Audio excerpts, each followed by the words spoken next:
Pourquoi commencer YouTube en 2023? Ce 14 février 2023, YouTube a fêté son 18e anniversaire. Si YouTube était français, cette année il serait officiellement majeur. Aujourd'hui j'ai 27 ans et une question se pose. Est-ce que j'ai raté le coche? Est-ce que j'aurais dû me lancer dans la production de vidéos avant que YouTube n'explose et est-ce qu'il est trop tard pour débuter aujourd'hui? Bien pour y répondre, je pense que non. Et je vais lister 3 bonnes raisons pour lesquelles je crois qu'il n'est pas trop tard pour commencer YouTube en 2023. Je vais même expliquer pourquoi je pense qu'au contraire, il n'y a pas de meilleur moment que maintenant pour lancer sa propre chaîne YouTube. Première raison, passer de consommateur à créateur.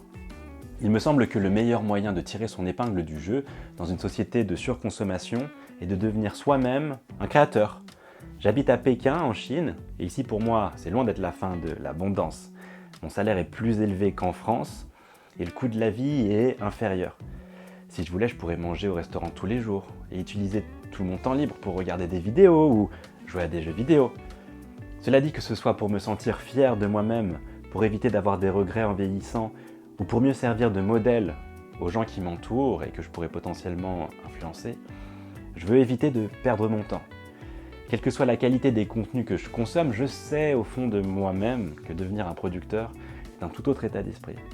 Même si je commence forcément en tâtonnant, je sais aussi que si je change d'état d'esprit et que je change en bien, cela pourrait se répercuter sur mon entourage proche.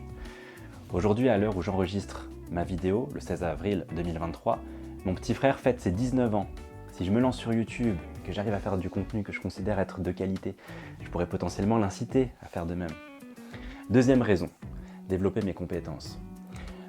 Devenir un créateur, au-delà du fait que cela puisse flatter l'ego, c'est surtout l'occasion de travailler des compétences. Il me semble que la bonne manière d'appréhender son temps libre est d'associer l'utile à l'agréable et que rien n'est plus utile que de développer ses compétences, qui plus est lorsque celles-ci sont potentiellement monétisables. Même si je sais qu'il est difficile d'arriver au point où la création de vidéos rapporte directement des revenus sur YouTube, je sais que mes vidéos, si elles sont bien faites, pourront potentiellement me servir de vitrine pour présenter des compétences diverses et variées. D'une part, je pourrais développer mes compétences de communication, que ce soit ma prise de parole en public ou l'écriture et la récitation de mes textes. D'autre part, du côté de mes compétences plus liées à la technologie, comme je commence et que je ne délègue pas mon travail, je dois apprendre à monter mes vidéos et à créer des miniatures qui tapent à l'œil. En somme, le média de la vidéo est extrêmement complet et les vidéastes accomplis me semblent être des touche-à-tout. D'un point de vue strictement personnel, étant professeur dans une école privée, si je me perfectionne dans ce domaine, je pourrais potentiellement proposer à mon patron de filmer des vidéos pour faire la promotion de mon école et pour justifier une demande de promotion dans l'avenir. Ce n'est pas impossible. Troisième raison, trouver ma propre voie.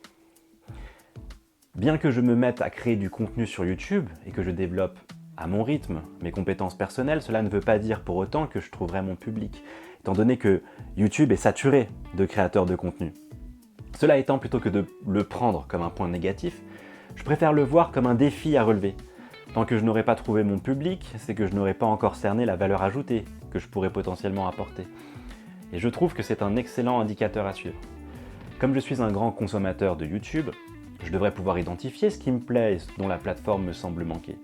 Et même si je ne sais pas encore vraiment de quoi manque YouTube, ce serait intéressant un jour d'identifier une niche que j'aimerais occuper. Bien entendu, pour l'instant, le plus important est de me lancer et de ne pas abandonner, donc de me soucier davantage de la quantité que de la qualité pour faire démarrer la machine. Cela étant, sur le long terme, l'idée de trouver ma place dans un milieu compétitif me fait envie.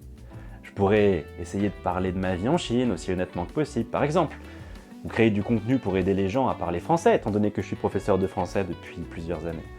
Je pourrais aussi poster des covers en jouant de la guitare, pour me pousser à mieux en jouer, me pencher sur la poésie, sur le dessin, ou encore parler de ma manière d'apprendre le chinois, peut-être que ça pourrait en intéresser certains. Pour toutes ces raisons, et plus encore que je n'ai pas listé, je vais donc lancer cette chaîne sans vraiment savoir ce qu'il en résultera. Je m'engage néanmoins à produire du contenu régulièrement, en postant une vidéo par semaine, en tentant différents formats. Sentez-vous libre donc de vous abonner, de commenter, et je vous dis à la semaine prochaine.